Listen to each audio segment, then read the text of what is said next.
Okay, so we are now on chapter 9 ng ating pong pag-aaral sa Book of Revelation. Natapos po natin yung chapter 8 last time. So if you have your Bible with you, we will be talking about the first part of chapter 9. Hindi po natin ito i-exhaust dahil marami po tayong dapat pag-aralan dito sa chapter 9 at ayaw po nating madaliin, lalo na po yung mga tatlong natitirang trumpet judgment na nabigyan natin ng pansin ito. At sa araw na ito, ang pag-aaralan po natin ay verses 1 to 6 ng Revelations chapter 9. So if you have your Bible with you, can we all read together? I will be reading sa NLT and you just read with me kung ano man po yung inyong mga Bible translation. Verses 1 to 6, chapter 9, the fifth trumpet brings the first terror. Then the fifth angel blew his trumpet, and I saw a star that had fallen to earth from the sky, and he was given the key to the shaft of the bottomless pit. When he opened it, smoke poured out as though from a huge furnace, and the sunlight and the air turned dark from the smoke. Then locusts came from the smoke and descended on the earth, and they were given power to sting like scorpions. They were told not to harm the grass or plants or trees, but only the people who did not have the seal of God on their foreheads. They were told not to kill them, but to torture them for 5 months with pain like the pain of a scorpion's sting. In those days, people will seek death, but will not find it. They will long to die, but death will flee from them. So purihin ng Panginoon, mga kapatid, sa araw na ito, sa ating pong pag-aaral ng salita ng ating Panginoon. In preparation, mga kapatid, sa pagdating ng ating Panginoong Jesucristo.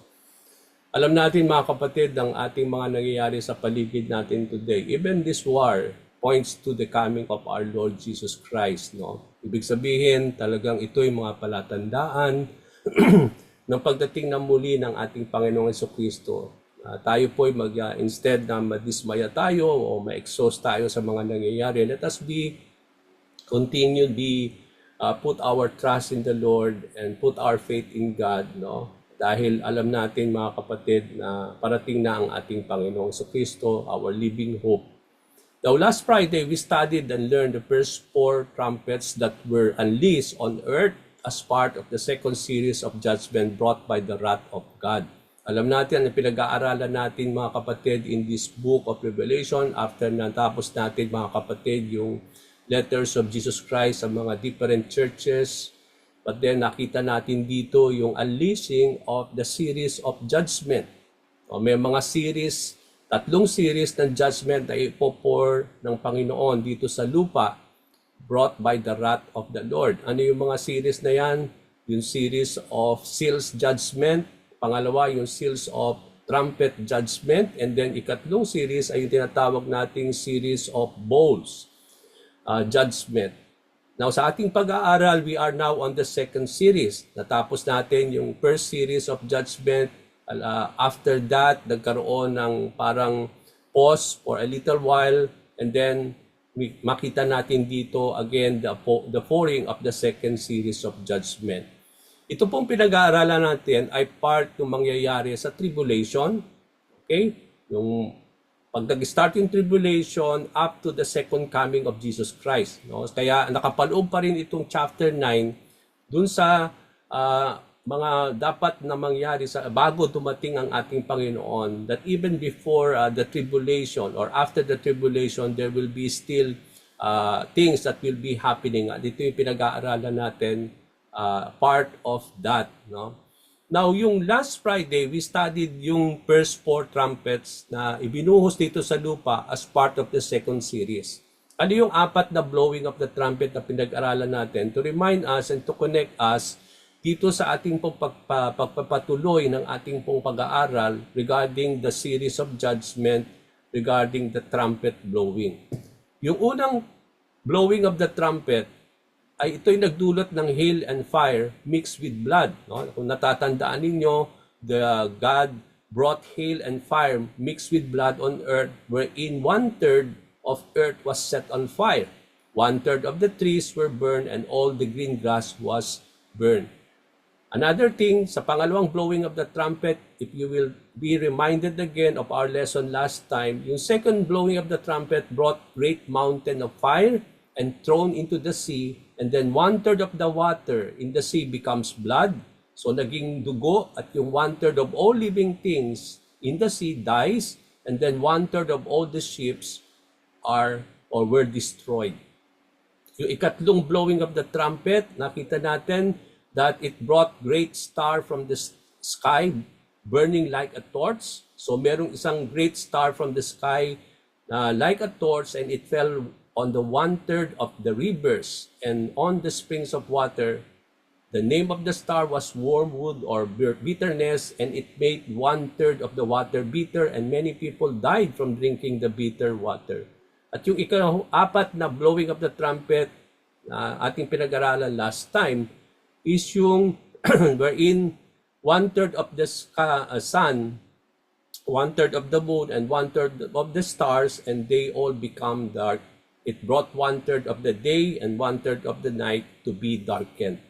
So dito, makikita natin yung very familiar and very remarkable or noticeable yung 1/3 lagi na mangyayari after the pouring of all the trumpets. Okay, from first to the fourth blowing, laging merong 1/3 na damage. Okay, 1/3 of the earth was set on fire.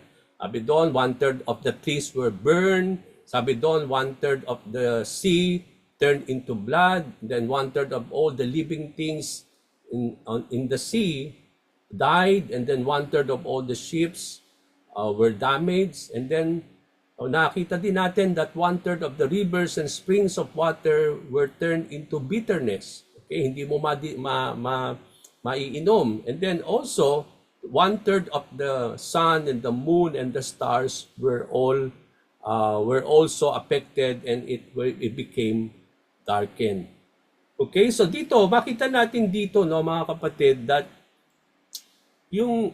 even yung last blowing of the trumpet, yung fourth blowing of the trumpet, it was mentioned there that 1/3 of the moon became dark. And recently, na-experience natin, no, yung blood moon.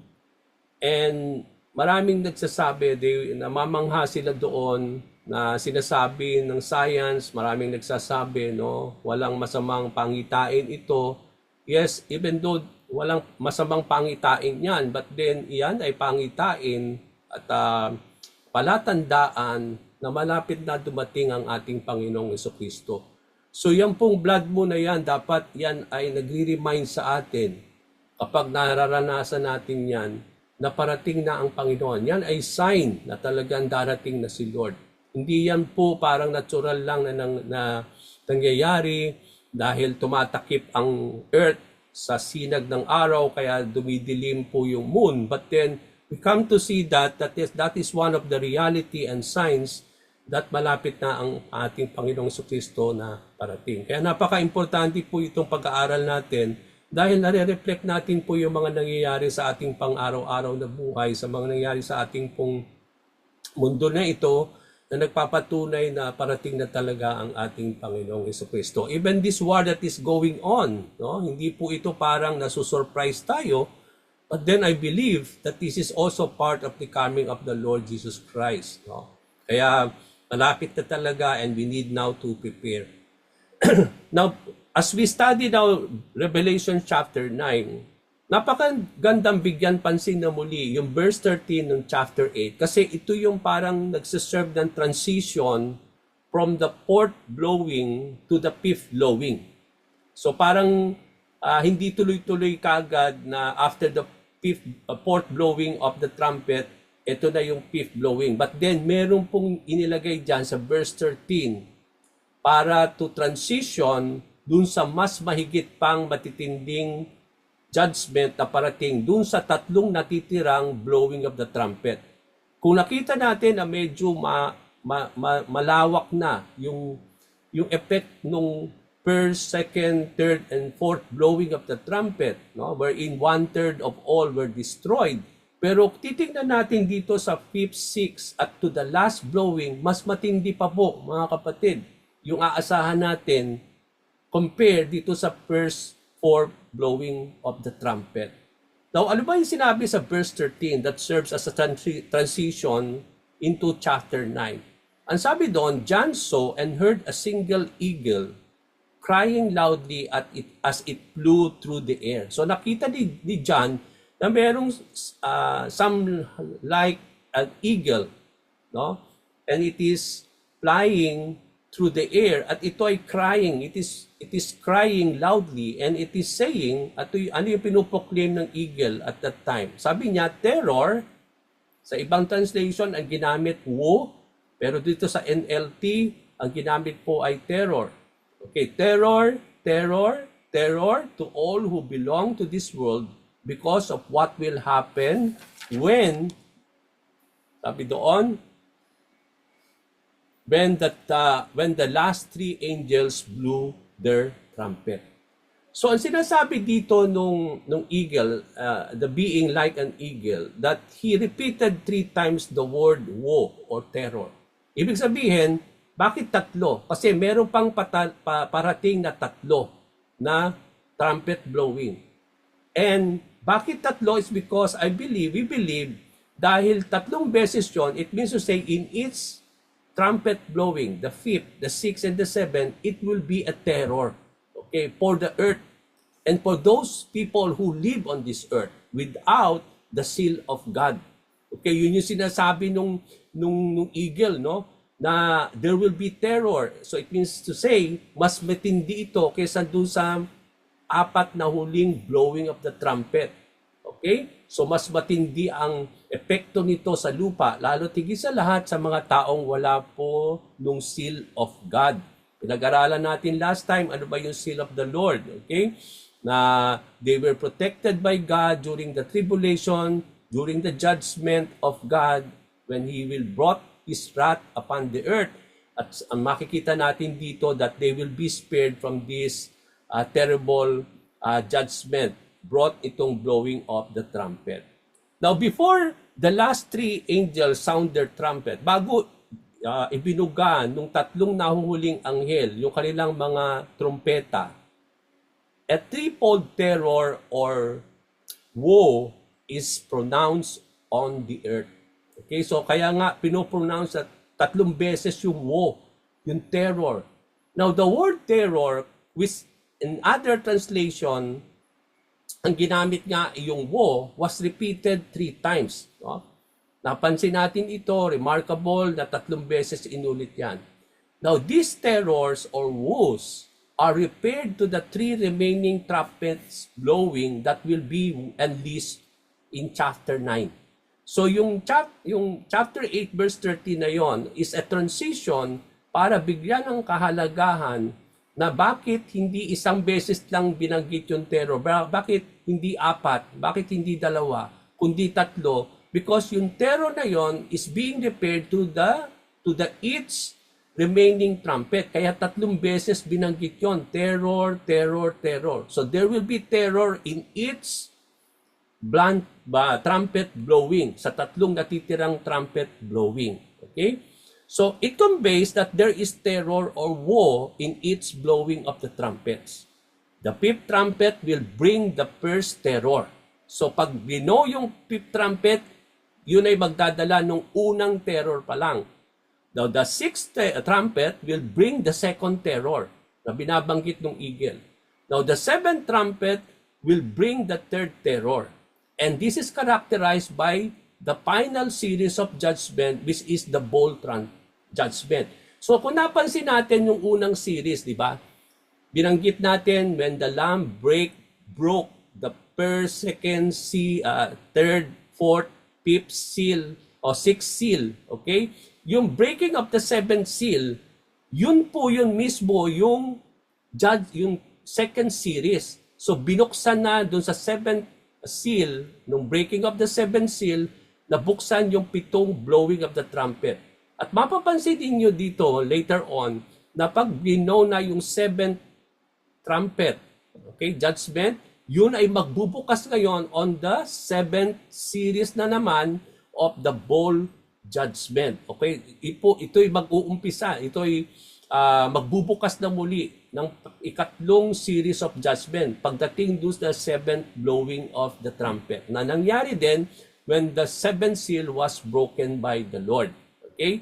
Nag-umpisa yung trumpet judgment. Ganun din naman, pagkatapos yung 7th blowing of the trumpet, mag-uumpisa yung final series of judgments, which is the bowl judgment. Okay, so there will be 3 terror na idudulot nitong tatlong remaining trumpet blowing. It is also good to emphasize, mga kapatid, that the flying eagle mentioned in Revelations 8:13, it is to be understood symbolically. Hindi siya literal na talagang eagle lang. Kasi come to think, nagsasalita siya, no, umiiyak siya, and he is somehow crying loudly, proclaiming the terror that will be unleashed on earth. So it means to say, hindi siya talaga literal, no? But we come to see it as a symbolical, no? Symbolically yon, and may have a connection with the eagle-like creature mentioned nung pinag-aralan natin yung Revelation chapter 4 verse 7 to 8. Diba? Tinignan natin yung 4 living beings na pinag-aralan natin sa chapter 4 at nakita natin doon that there is one living being like an eagle. Okay? So, it was understood, or it is being prepared here, na it may be the same living being who is na nagpa-fly on the air at that time, who is proclaiming and crying loudly that there will be terror that will be unleashed on earth starting after the blowing of the 4th trumpet. Okay? So the praise, those who belong on or live on the earth, di ba sinabi nung eagle, that there will be terror to those who belong or to those who live on this earth. Anong ibig sabihin nun? Sino yung mga yon? Now, those who belong or live on the earth refers to those who live in rebellion and unbelief before the true and living God. Ito yung mga nag-reject, ito yung mga talagang hindi naniwala, hindi nanampalataya sa ating Panginoon. So, inire-repair doon yung mga taong nag-reject, who did not believe on the Lord. Ito yung mga makakaranas ng mga terror na yan sa pagdating ng blowing of the 5th, 6th, and the 7th trumpet. So, sabi doon, terror for those people who live, who belong to this world. At ito yung mga tao talaga na hindi nanampalataya, who had rejected the word of God, who rejected Jesus Christ. No? Talagang hindi sila sumampalataya, and they are still live on their sinfulness and wickedness. And that's why, ito yung mga tao who live not only on earth, but for the earth. Ito yung mga tao na hindi lamang na who are living on earth. Pero nung binanggit dito, nung verse 13, that these are the people who live, those who are living in this earth. Hindi ibig sabihin lang that those who belong to this world, ang ibig sabihin nun ay hindi lang yung mga taong naninirahan dito sa lupa na hindi sumampalataya, who had rejected or live in rebellion and unbelief regarding our Lord Jesus Christ. Pero itong mga people na ito who live for the world are those people who live according to the world standard. Diba sabi nga sa book of Romans that we need to be transformed. We need not to conform to the standards, to the patterns, and to the things of this world. So dito, yung binabanggit dito that those who belong to this world ay yung mga talagang nakatuon dito sa lupa, dito sa mundo. Yung buhay nila umiikot dito sa mundo. So hindi lang ito yung mga taong nag-reject kay Kristo na hindi nanampalataya, kundi ito yung mga people of this world who really follow the standards, the patterns of this world. At alam na natin kung anong klaseng pamumuhay ang meron itong mga taong ito. Kaya bakit hindi sila nanampalataya at naniwala sa ating Panginoon? They're still living in rebellion. They are still conforming their lives to the patterns of this world. At kaya nga napaka-inam na ma-remind na muli tayo bilang mga mananampalataya, bilang mga nilalang as we wait upon the coming of this blowing of the trumpet, that we don't need not to conform ourselves to the patterns of this world, no? Because we believe that this judgment, bakit may judgment na ito, is because of these people who will continue to live based upon the patterns and the worldly standards that they are living for the world, no? Not for God. Sila'y namubuhay para sa mundo, hindi sa Panginoon. Kaya napaka-inam na tayo po ay ma-remind na muli that we don't need to conform ourselves to the patterns of this world. Now, the theme of Revelation chapter 9 is about the truth. Na kung pag-aaralan na natin itong chapter 9, ano yung pinakatema, ano yung mga katotohanan na makikita natin dito? Makikita natin dito sa chapter 9, the truth that God can use evil to judge evil. Kitang-kita natin yan pag pinag-aralan natin sa chapter 9. God can use evil to judge evil. Okay? So in carrying out judgment on unrepentant humanity who still live on this world and according to the patterns of this world, so may judgment, no? So the sovereign Lord will use Satan and his forces, no? Or God will always remain in control over them. So, to carry judgment dito sa mga unrepentant humanity, makikita natin, ginamit ni Lord even Satan and his forces to bring judgment to this evil world, to this unrepentant humanity. That even though God will allow it and God will use them, God will always remain in control over them. Okay, hindi sila mangingibabaw, although God will use them, gagamitin, hahayaan ni Lord na si Satan and his forces will bring judgment to this humanity, to this darkened world.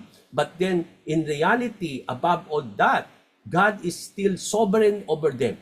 Okay? Na God is still in control of what will happen. Although gagamitin niya si Satan and his forces here in bringing terror and judgment to this world. But then, ibig sabihin nun, God is still in control over that. God is still in control over them. Okay? So, although Satan is powerful, alam natin na makapangyarihan din si Satan. But he is still under the authority of the sovereign Lord. Okay?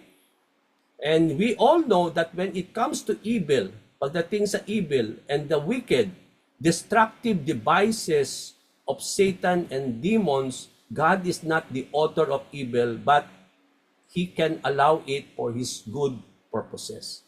Alam natin mga kabatid, no, that God is the sovereign Lord of all, including demonic, even Satan and his demonic forces.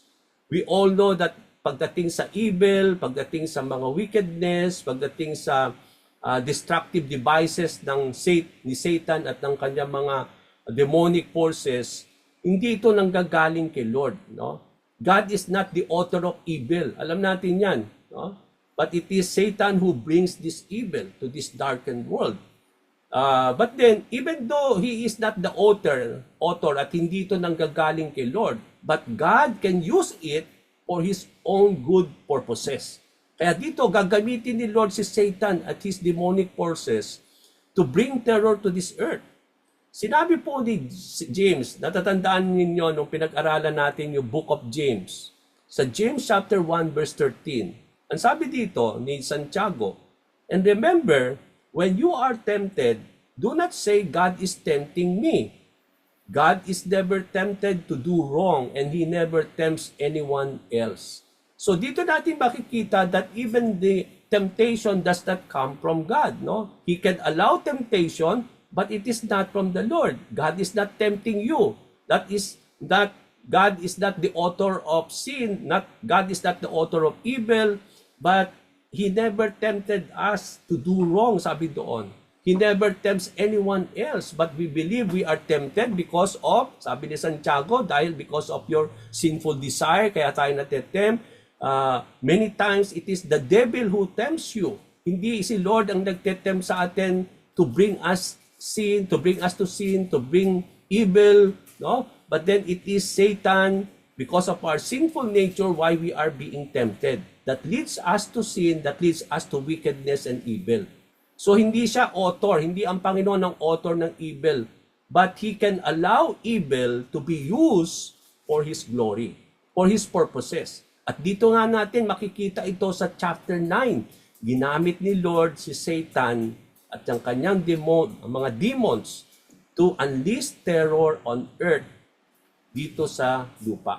Now in Revelation chapter 9, we see God using evil to judge evil. Gagamitin niya yung evil para husgahan yung evil. Okay? To judge and to bring judgment to evil, gagamitin niya yung same evil na yon to judge evil. And still, at the end of the day, God is still glorified in doing it. Siya pa rin ang mag-glorify on that. Okay? Chapter 9, naturally divides into 3 parts. Kung pag-aaralan natin in chapter 9 ng Book of Revelation, pwede nating hatiin ito sa 3 parte, sa 3 parts. Unang parte is that, una is yung the 5th trumpet. Pangalawang parte, yung 6th trumpet. At ikatlong parte nito, yung refusal of humanity to repent. Okay, sa verses 20 to 21. Sa verses 1 to 12, doon natin makikita yung the first trumpet blowing, no? As demons are released from the bottomless pit or the abyss. Okay? Titingnan natin, bibigyan natin yan, i-expound pa natin yan mamaya. Okay? Now, sa unang parte nito, makikita natin yung 5th trumpet blowing, kung paano nabuksan yung abyss o yung bottom pit at pinakawalan ito mga demons like locusts. Okay? Now, 6, yung ikalawang parte, makita natin dito, the 6th trumpet sounded in verses 13 to 19. So, 1 to 12, yun yung first part, yun yung blowing of the 5th trumpet.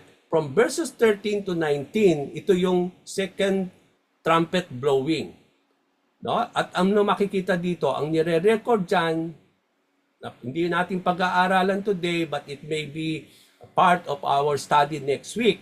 Nire-record dito yung death of 1/3 of humanity through demonic destruction. Nakita na natin last time that there is 1/4 o 25% of Earth's population will be put into death dun sa seal judgment, di ba? Doon pa lang meron ng 1/4. Here, dito sa unleashing of the 6th trumpet, 1/3 of humanity will be under demonic destruction. Hindi sila mamamatay through car accident, but through demonic destruction, mga kapatid. Matindi po yan. Okay, yung third part, makikita natin dito, verses 20 to 21, makikita natin, although nakita na, naranasan na ng tao yung seal judgment, okay, and na matatapos na itong trumpet blowing, ano ang dating pa rin nito sa tao? Ang sabi doon, they still refuse to repent. Okay, so makikita natin dito, no, matindi na nga yung judgment, yung wrath of God. But the end of the day, sabi doon, na ang mangyayari during the judgment and the wrath of God, marami pa rin sa mga tao will not repent of its idolatries and immoralities. At makikita natin yan sa verses 20 to 21. It summarizes man's response to the trumpet judgment. Okay? Ready for after that, ito na, darating na yung ikatlong series of judgment. Now, as we see these things being materialized, what is evident in here? Ano yung makikita natin dito, no? Nandito na tayo sa second series of judgment. Kitang-kita dito, very evident dito mga kapatid, that the full control of the absolute and awesome sovereignty of God. Okay, so lahat ng mga nangyayari na ito is under still the sovereign power of God. Okay, from the blowing of the first series of judgment, no, even today we are talking about the blowing of the trumpet. In everything na mangyayari, no, what is so evident is that God is still in full control of everything. Ibig sabihin, kapag nag-unleash siya ng judgment ng kanyang wrath, ito ay nasa control pa rin niya. Hindi ibig sabihin na, okay, pinakawalan niya yung distraction, yung judgment na yan, so bahala na kung ano yung magiging kahinatnan nun. No! Even though God will pour the judgment, siya pa rin yung magko-control kung ano ay madadamage dito. Kung hindi ito so ibig sabihin, kitang-kita natin yung grace, yung mercy of the Lord, even in the judgment of God na-highlight na natin last time, no?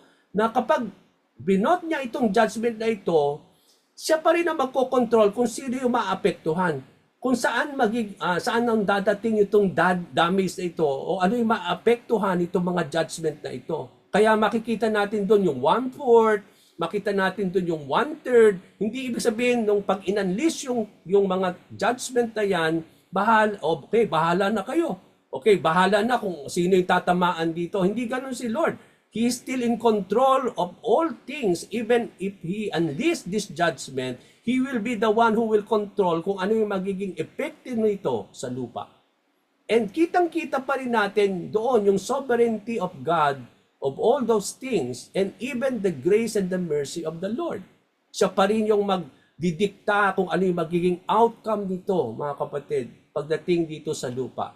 Even Satan and demon ultimately do his bidding and they will achieve the purposes of God. Kitang-kita natin yung sovereign control of God even for Satan and his demons dito sa chapter na ito. Na even though gagamitin ni Lord si Satan at ang kanyang mga demons, but then si Lord pa rin ang magdidikta kung ano yung dapat lang nilang gawin at ano yung dapat nilang gawin. Okay, hindi niya hahayaan itong si Satan at kanyang mga demonyo para gumawa lang ng kung ano yung gusto nilang gawin. It means God will be still in control of them. Nandun pa rin yun, that the demons will do only their bidding according to what God will allow them to do. Kitang-kita natin yon. Okay? So, we can see the magnitude of the terrors that will be brought by the blowing of the fifth and the sixth trumpet, wherein John used only 6 verses to convey the first 4 trumpets, but he devoted 21 verses of chapter 9 to convey the next 2 trumpet blowing. Mapapansin niyo, no? Iko-compare niyo yung chapter 8 sa chapter 9. Sa chapter 8, nakita natin yung 4 na blowing of the trumpet. Okay? And sabi dito, it took John, no? Wherein took John, kung mapapansin natin dito, yung magnitude no yon, makita natin dito that napaka-ikli, 6 na verses lang ang makikita natin na sinulat ni John sa chapter 8 para bigyan ng kahalagahan yung first 4 judgment blowing o trumpet blowing. Okay? 6 lang ang ginamit na verses para sa first trumpet blowing, second trumpet blowing, third trumpet blowing, and fourth trumpet blowing. Pero mapansin niyo sa chapter 9, 3 na lang yung natitira. Okay, 2 lang ang i-emphasize ni John sa chapter 9, but it took him to write 21 verses for 2 remaining trumpet blowing. So dito natin makikita yung magnitude nung terror that will be brought by the blowing of the fifth and the sixth trumpet, kasi madaming verses ang ginamit doon para ilarawan ito sa mangyayari talaga. No, doon natin makita na 21 verses of chapter 9 to convey the next 2 trumpet blowing, compare naman na 6 verses lang ang ginamit ni John na pertain to the first 4 trumpet blowing, sa 4 na trumpet blowing. So mas matindi, 2 lang ang binibigyan ng emphasis dito, pero it took John to write it out of 21 verses in this chapter 9. Okay, let's go now to the unlocking and the opening of the bottomless or abyss na nasulat sa verses 1 to 3. Ano ba yung abyss? Ano ba yung bottomless pit? Sino yung nagbukas noon? Ano yung lumabas nung nabuksan yung abyss? Okay? Now, sabi dito sa verses 1 to 3, then the fifth angel blew his trumpet, And I saw a star that had fallen to earth from the sky, and he was given the key to the shop of the bottomless pit. When he opened it, smoke poured out as though from a huge furnace, and the sunlight and the air turned dark from the smoke. Then locusts came from the smoke and descended on the earth, and they were given power to sting like scorpions. So literally, ang sinabi dito ni John, literally lang muna tayo literal, hindi pa ito yung meaning. Nakita ni John nung binon ng anghel, yung ikalimang trumpet, nakita niya na merong isang star na nahulog sa lupa, galing sa langit, at siya'y binigyan daw ng key, okay, para buksan yung bottomless pit o yung abyss. Nung binuksan daw na ito, nung nabuksan na daw ito, merong smoke na lumabas doon na parang nanggaling sa napakalaking furnace o pugon, na yung usok na yon, yung smoke na yon, it turned the sunlight at yung air to become dark. No, come to think, yung sun will become dark, no, dahil sa matinding usok na yon. At higit sa lahat, even yung hangin will be turned dark. Okay? Dulot ng usok na yon. At dun sa smoke na yon na lumabas dun sa pit and bottomless pit at dun sa abyss, sabi doon, may nanggaling daw doon na parang mga locusts na nag-descend on earth, na bumaba sa lupa, at sila'y binigyan ng kapangyarihan to sting kagaya ng mga scorpions. So yun yung literal. Okay, yun yung nakita natin. But we know that hindi ito talaga yung literal, na hindi yun mga locust lang na darating dito sa lupa, just like yung mga nangyari doon sa plague sa Egypt, no? But these are symbolical, okay? Although it points also to the plague na nangyari po sa Egypt, but then here it is much more different. Now when the fifth trumpet was blown, John saw a star that had fallen from heaven. Okay? Now, in understanding verses 1 to 3, mga kapatid, there are three main points to consider.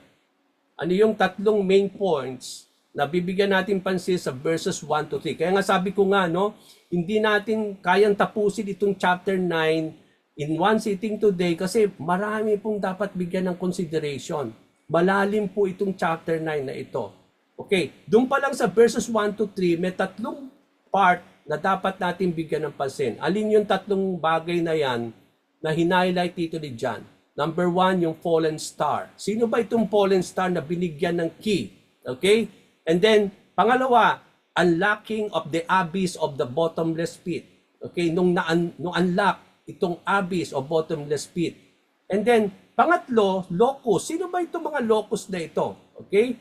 So, yung titingnan natin dito. Now, first, let's go to the first part. When the fifth trumpet blowing was happened, John saw a star from heaven falling from earth. Now, the words had fallen. Okay? Sinabi doon, there is a star that had fallen from heaven down to the earth. Now, the words had fallen is a perfect tense. So, di ba, nag-aral tayo ng English. Yung pag sinabi nating had fallen, it is a perfect tense participle emphasizing an event in the past with continuing result. Okay, nangyari na yan, pero yung effect doon, nangyayari pa rin ngayon. Okay, past na siya, pero yung effect noon, nangyayari continuously. So yun sinasabi dito. Kaya nung pag binanggit yung had fallen, although in the past na yan nangyari, pero yung had fallen na yan, mangyayari pa rin. Continuous pa rin mangyayari. Okay? So the star is different from the star na pinag-aralan natin sa chapter 8 verse 10. Okay, di ba? Na sinabi doon sa chapter 8 verse 10 that there is a star. Okay? Sinabi sa chapter 8 sa verse 10. Okay, sinabi dito, then the third angel blew his trumpet, and a great star fell from the sky, burning like a torch, and then 1/3 of the spring become bitter, and rivers of water. Okay, now, dito, sa chapter 9, when there is another star that will fall from heaven, hindi yun star na yun na tinutukoy. Okay? Bakit?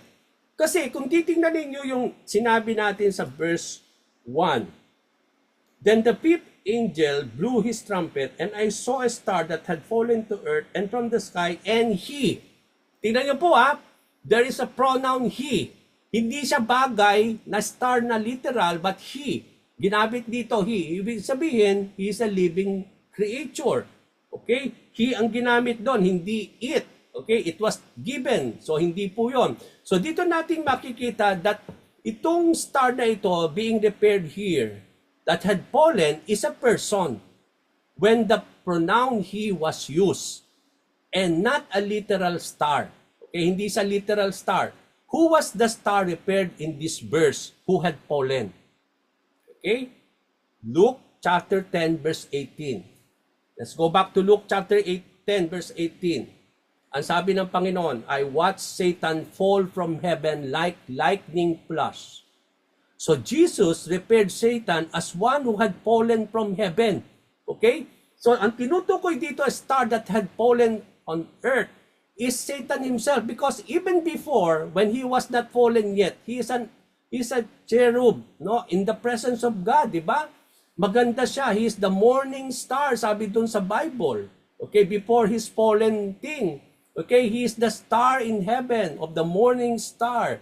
Okay, that after that, he was, because of his, sabi nga natin, desire to, para maging mahigit pa kay Lord, no?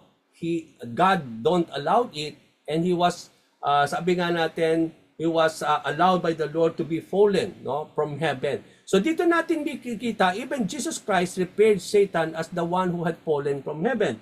This signifies that the star being repaired is Satan himself. So yung star na tinutukoy dyan, mga kapatid, sa verse 1 of chapter 9, who will be given the key to open the abyss, is Satan himself, mga kapatid. Gagamitin ni Lord si Satan to bring terror upon the world, upon the earth. Okay? Kaya nga mas matindi ito. Okay? Now, here, ang sabi dito, he was a star fallen from heaven. Bakit? Saan natin nakita yan? Okay? Paano natin sasabihin na si Satan ang sinutukoy dito sa chapter 9 verse 1 to 3?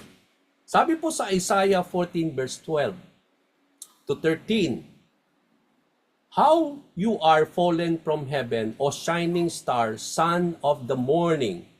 You have been thrown down to the earth, you who destroyed the nations of the world.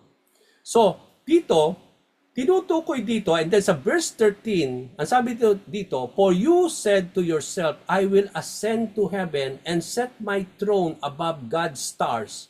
I will preside on the mountain of God's far away in the north. So dito natin makikita, tinetrace ngayon ni Isaiah itong si Satan in those times. Alam natin si Satan is Lucifer in those days. Okay? Ang kanyang pangalan is Lucifer. He is a cherub in the presence of God. Okay? Now here, Isaiah was talking to the reality that Lucifer in those times who had fallen from earth is a shining star. He is the star of the morning, ang sabi doon. You have been thrown down, sabi ni Isaiah, you have been thrown down to the earth, you who destroyed the nations of the world. I believe it is where now that when Satan had fallen here on earth, this becomes his kingdom now. This is a darkened world. This is his kingdom where he destroyed many people, even lot of things in this world that God created. Okay? Then, ang sabi dito, bakit siya na fallen star? O bakit siya naging fallen star? Kasi, ang sabi ni Isaiah, for you said to yourself, I will ascend to heaven and set my throne above God's stars. So, ang kanyang desire is to be above God. Okay? Gusto pa niya mahigitan si Lord. That he want to ascend to heaven and set his throne above the throne of God. But we believe that God will not allow it. Okay? That's why he was, sabi nga natin, he was judged by the Lord, and that he was, that's what he was, God allowed him to be fallen from heaven down to the earth. Okay? So the praise had fallen, had already occurred. Kaya nga sabi ko nga kanina, yung head pollen is a perfect tense participle na nangyari na yan noon, pero yung effect nun, continuous pa rin today. Okay? So the praise head pollen had already occurred prior to the blowing of the fifth trumpet. Nangyari na yung polling na yan na binabanggit dito na dyan nung mga panahon na noon pa. Okay? When Lucifer, who is the star of the morning, son of the dawn, was cast out of God's presence and heaven's glory when his sin was found in his heart. Okay, nung nakita ni Lord that there is sin in his heart, no? Even though maganda na siya in the standing in the presence of God, sinabi doon, Lucifer is a beautiful cherub, no? That he is the star of the morning, sabi doon, son of the dawn. But then he was cast down in the presence of God, in heaven's glory, because there is sin that was found in his heart. Okay, ano yung sin na yun? Yun nga, yung Isaiah 14:13, that he has that sin to be above God and to be enthroned about the throne of the Lord. Ezekiel 28:14, ano sinabi ni Ezekiel? I ordained and anointed you as the mighty and angelic guardian. You had access to the holy mountain of God and walk among the stones of fire. So dito, even before the falling of Lucifer, God has orated and anointed him as a mighty angel guardian ng mga panahon na yon before his fallen thing, no?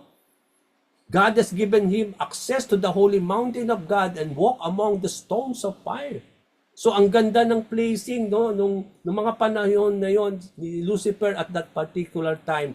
Lucifer is the anointed cherub or angel before his fall. Anointed siya ni God at that particular time before his fall, and he had access to the presence of God.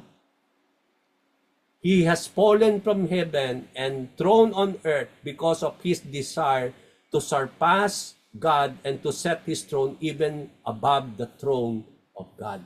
So he became a star that has fallen on earth. So yung tinutukoy na star there that had fallen from heaven to earth, it is actually not a literal thing, not a literal star, but it is Satan himself.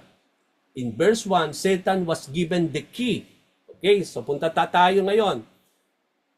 Binigyan siya ng Panginoon ng key to open the shop of the bottomless pit or to open the abyss. Okay. Now, what is abyss? Okay, so the unlocking of the abyss.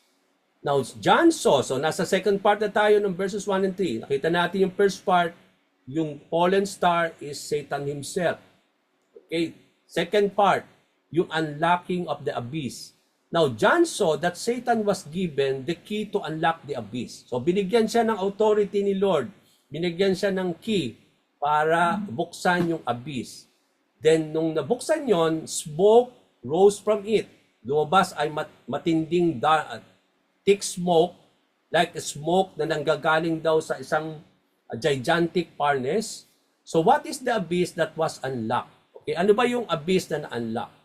In the Bible, the word translated abyss is the Greek word abusos. Sa Greek word pala, itong abyss is abusos, meaning depthless, bottomless pit. So, ibig sabihin, wala siyang hangganan, no? Depthless. Di ba? Yung sea, we can still measure the depth of it. Pero itong bottomless pit na ito, hindi mo siya masusukat, no? Walang hangganan yung kanyang pit. It is bottomless. Okay? It is depthless. And it is used 9 times. It is a place that is depthless, bottomless, where we believe kung saan doon ipipiit din si Satan at yung kanyang mga forces when Jesus Christ will rule here for 1,000 years. So ito, nakalaan ito for Satan and for the demons. And even today, I believe there are still demonic spirits that is still there, na bubuksan ni Satan pagdating ng panahon on the blowing of the fifth trumpet. So ibig sabihin, ngayon, sa our time today, there's a beast na nandun po yung mga demonic forces na yan, na nakapiit, na bubuksan po yan, palalabasin on the blowing of the fifth trumpet. So reality to, hindi ito parang katang-isip lang itong abyss na ito mga kapatid. Meron na ngayon na place na yan na tinatawag na abyss where it is a place where demonic forces, spirits ay nakapiit, nabubuksan at palalayain on the fifth blowing of the trumpet. Sino magbubukas? Si Satan himself at ito'y hahayaan ni Lord. Okay? So dito natin makita, ito yung bottomless, depthless pit. It is used 9 times in the New Testament and 7 of those are in the book of Revelation. So, binanggit yung word na abyss na yan 7 times or in the book of 9 times in the New Testament, 7 out of that 9 makikita natin in the book of Revelation. Now, one of the passage is Luke chapter 8, verse 30 to 31. Okay? Natatandaan ninyo nung there is this man that has been oppressed, no, na talagang napossessed ng demon at that time. And this demon was conversing with the Lord, no, in Luke chapter 8 verse 30 to 31. Jesus asked him, sabi niya, "What is your name?" Sabi ni Lord, "Legion." He replied, "Because many demons had gone into him." Okay? So many demons had gone to this man. Okay, and they begged him repeatedly. So dito, makita natin, itong mga legions of demons that had gone to this man, they begged to Jesus Christ. Okay, sabi doon, and they begged Jesus Christ repeatedly not to order them to go into the abyss. Okay, so dito, even the demons, kinakatakutan nila itong abyss na ito. Kasi itong lugar na ito ay para sa kanila. That even they are begging the Lord, "Lord, wag mo kaming ipadala doon." Sabi na, "Do not order for us to go to this abyss." Okay? Even sa kanila, they are pleading to God. So, itong abyss na ito, reality ito mga kapatid. And this bottomless and depthless place is for the demons. Okay? That even today, there are already demons that are there. Okay? That will be unleashed. So dito natin makita, in order them to go into the abyss. So dito, they are begging. So anong sinasabi nitong verse na ito? Kung hihimay-himayin natin yung Luke chapter 8 verse 30 to 31. Okay? Ano makikita natin dito? Unang kitang-kita natin yan, demons knew about the abyss. Alam mismo ng mga demonyo yung abyss, kung ano yung abyss. Kaya nga sinabi nila kay Lord, "Lord, we beg you repeatedly not to order us to go into abyss." Okay, alam nila mismo kung ano yung abyss. The demons knew about the abyss. One thing also that we see from this verse is that the demons knew Jesus had the authority to send them to abyss. So, kaya nga sinasabi na, "Lord, do not send us to this abyss." Alam nila na may authority and power si Lord Jesus Christ to send them to this bottomless pit, na doon sila ipipiit. Kaya sila'y nagpi-plead kay Lord. So, alam nila na merong place na ito at sila ay ina-acknowledge nila ang authority ni Jesus Christ even for demons to send to this abyss. Makikita din natin dito that the demons knew that there was a there is a time coming when they would be tormented. Kasi dito sa abyss na ito, this is where they will be tormented by God. Okay? So alam nila na merong time talaga na parating na sila ay dadalhin doon and they will be tormented. Kaya nga sinasabi nga nila, "Lord, wag muna ngayon. No? Don't put us there." No? Repeatedly they are saying that don't order for us to go into that abyss, sabi niya. So because they believe that there will be time also that they will be put there. At yun ang mangyayari nga on the millennial reign of the Lord, wherein Satan and his demonic forces, the demons, will be put there by the Lord in this abyss for 1,000 years. And then after that, saka pakakawalan sila and there will be a great battle after that. Okay, so makita natin yan sa, wala pa tayo doon, but then we are pursuing this already sa ating pag-aaral. So the demons begged Jesus Christ not to send them to abyss. Even demons are fearful. Sila mismo natatakot doon sa abyss na yon, mga kapatid. That's why they are pleading to the Lord. These demons, these legions of demons are fearful of the abyss. They do not want to be there. Sa atin, ayaw natin mapunta sa impyerno. Ganun din naman itong mga evil spirits na ito, mga demonic forces na ito, that they don't want to go to the abyss where they will be tormented by God. Okay? So time will come, mga kapatid, that Satan and his demons will be put into the abyss at the start of the messianic kingdom of the Lord. Okay? Ang sabi po sa Revelation chapter 20 verse 3, let's go advance. Let's see ano mangyayari. Ang sabi doon, the angel threw him into the bottomless pit. He then shut and locked Satan. So ano tinutukoy dito yung he?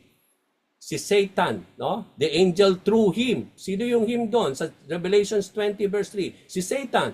The angel threw Satan into the bottomless pit, which he then shut and locked, so Satan could not deceive the nations anymore until the 1,000 years were finished.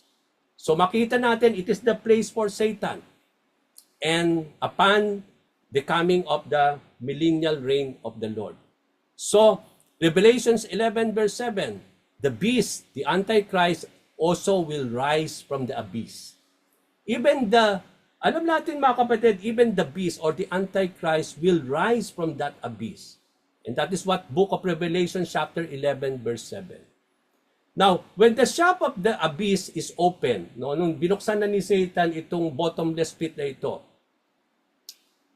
anong nangyari? There's a dark smoke like coming from a huge furnace came out, and it made the sunlight, the air turn to dark. Then locusts came from the smoke and descended on earth. Now, ano ba itong locust na ito? Is it really literal locust na nakita natin sa plagues in Egypt in those times, wherein they destroyed the crops and everything, no? Although that is literal, but here it is a different locus. Ang sabi doon, when the shop of the abyss was opened, demons in the form of locust. Mga demons ito na in the form of locust that will flood the earth. Okay? So mga demons ito, mga kapatid, they were given the authority and power to sting like scorpions. So hindi siya literal yan, mga kapatid. We don't know what will be the stinging of these demons that they will put on earth. And those people who don't have the seals of God, makikita natin yan sa pagdating nito na kapag nangyari po itong blowing of the trumpet na ito. These are not literal locusts but demons that is released by Satan that will be allowed by God to torment mankind. They will sting like scorpions. So, magkakaroon ng tormenting ng mga tao when these demons will be unleashed by Satan as God allowed it. They will bring terror upon the earth. Kaya nga, pinoproclaim nung eagle-like being na terror, sabi niya, there will be terror on the blowing of, even on the fifth trumpet, mga kapatid, wherein demons will be unleashed by God. And it will bring to torment people and humanity. They will bring terror upon this world. It reminds us, mga kapatid, that the eighth plague of Egypt as conveyed in Exodus 10:14. Ang sabi doon, and the locusts swarm over the whole land of Egypt, settling in dense swarms from one end to the country to the other. It was the worst locust plague in Egyptian history, and there has never been another one like it. Sabi doon ni Moses, no? It is the worst locust plague daw na nangyari doon sa Egyptian history. At sabi doon, sa verse 14, there has never been another one like it. Not until, mga kapatid, sabi ko nga, on this, when the fifth trumpet will be done. There will be now this locust, just like that happened in the book of Exodus. Joel also prophesied about the locust plague in Joel chapter 1 and chapter 2. Kung babasahin niyo yung chapter 1 at chapter 2 ng Joel, ganun din ang sinasabi niya.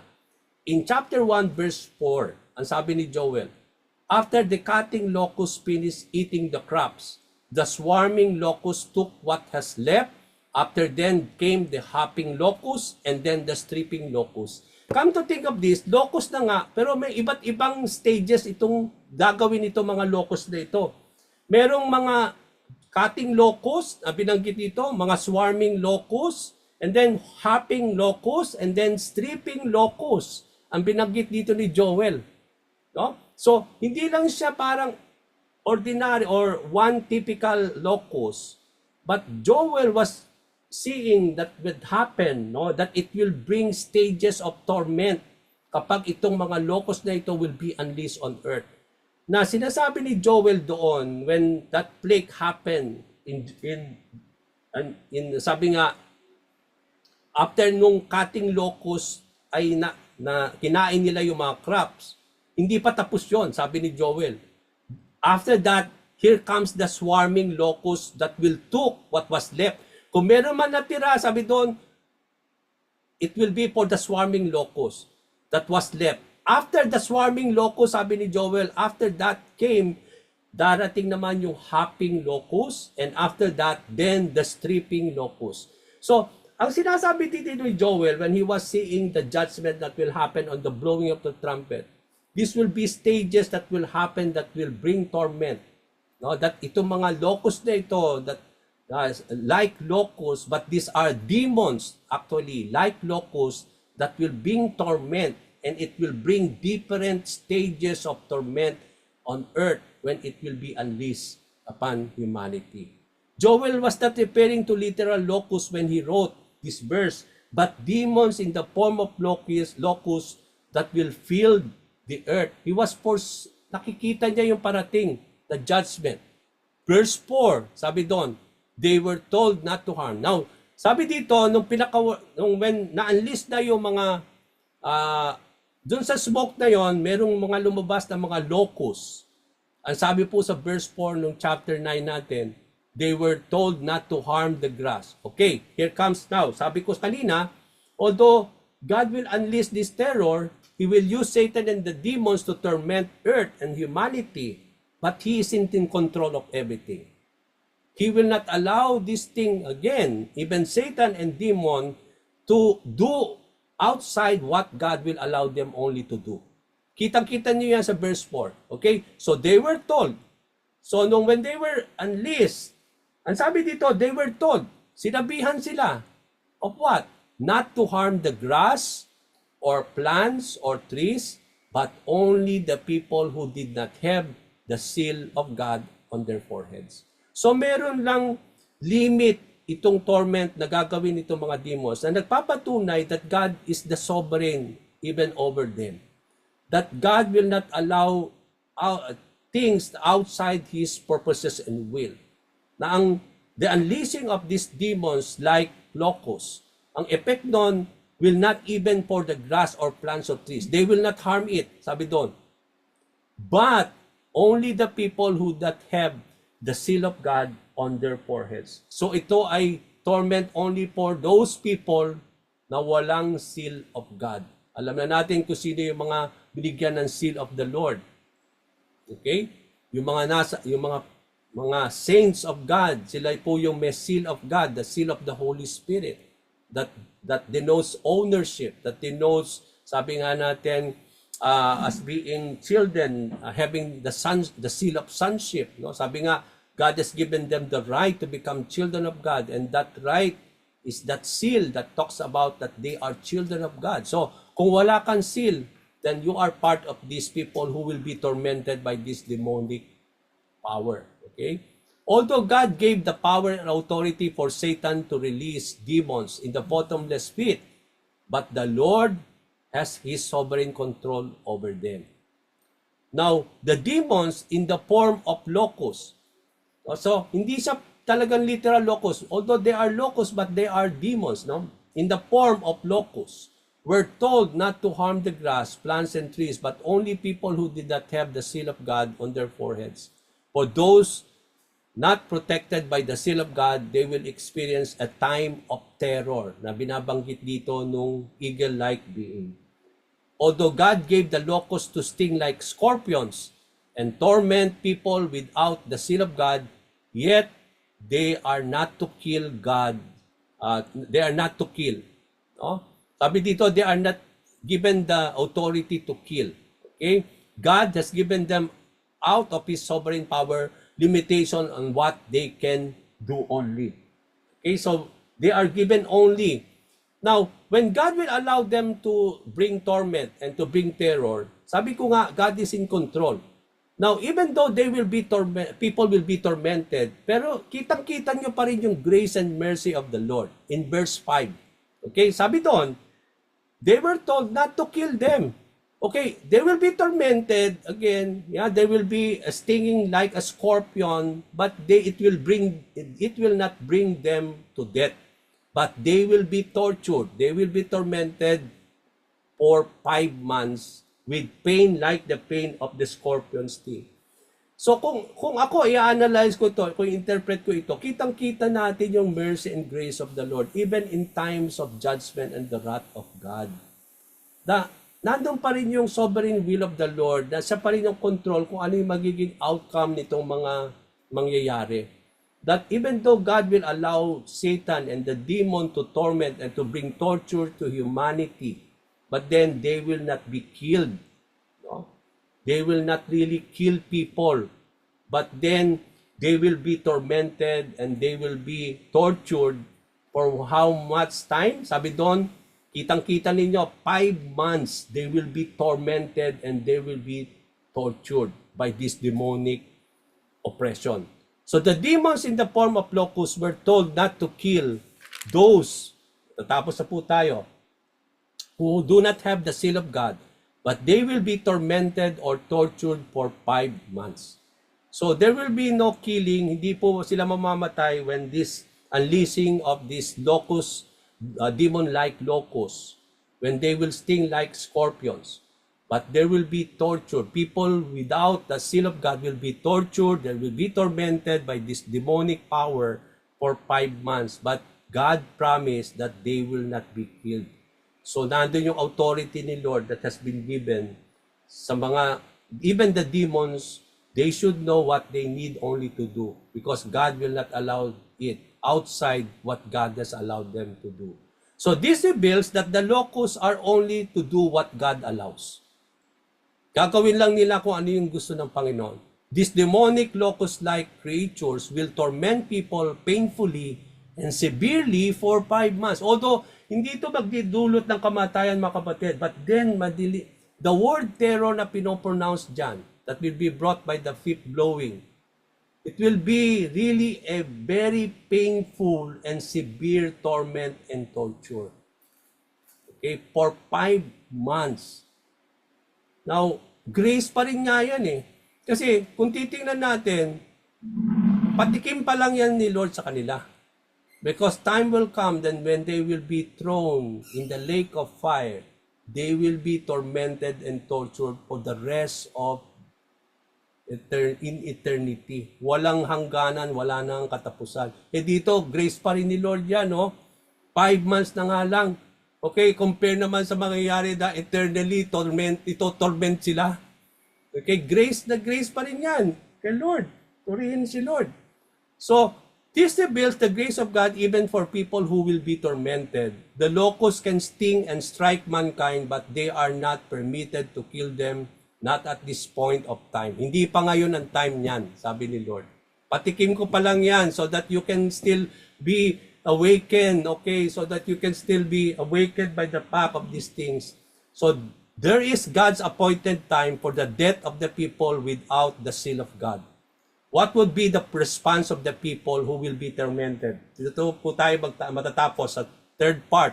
Diba, first part, the fallen star, then we talk about the abyss, and then we talk about the locust, and then the last part of this, ano ang magiging response ng mga tao that will be tormented and blown after the blowing of the fifth trumpet. Sabi po sa verse 6, this is where I end. In those days, people will seek death, but will not find it. They will long to die, but death will flee from them. Dahil, ang sabi ni Lord, do not kill them. Not even people can kill themselves. Kasi, kahit patayin mo yung sarili mo at that time, I think hindi ka mamamatay.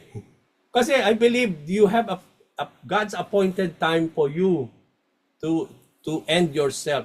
No? So in those days, the people will seek death rather than to be tormented for 5 months.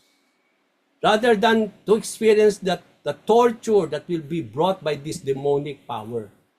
In those days, they will long to die. They will plead for death to come.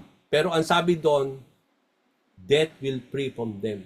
Hindi nila ito matatagpuan. Ibig sabihin, wala pong kaligtasan yung mga tao at that time. Even death is not a solution for them because they will not find death even at that time. So, it reveals that in those days, evil people will seek death rather than experience the terror and to be tormented severely for 5 months. They will prepare to die instead of to suffer severely, but the word of God said they will not find it. They will long to die, but death will flee from them. This means that there is no escape from the terror that will be brought when Satan will open the abyss and release demons like locusts to torment evil people for 5 months. I believe that there will be time on God's appointed time for death to come upon them. But it is not on that in this particular time of their day that they will find death, but they will experience this tormenting of the evil spirits and the demon forces at that time. Remember, I end yung sinabi po dito sa chapter 6, and they cried to the mountains and the rocks, fall on us and hide us from the face of the one who sits on the throne and from the wrath of the Lamb. For the great day of their wrath has come, and who is able to survive? I believe no one will able to be spared, no one will able to be survived, but I believe that there is a God-appointed time for all of these things, that even though people will long to die at that particular time, so that they may not experience this judgment, but then they will not find death. No? They will long to die, but they will not really find, and death will flee from them. Okay, so from here I end, and then I return this back to Sister Brenda.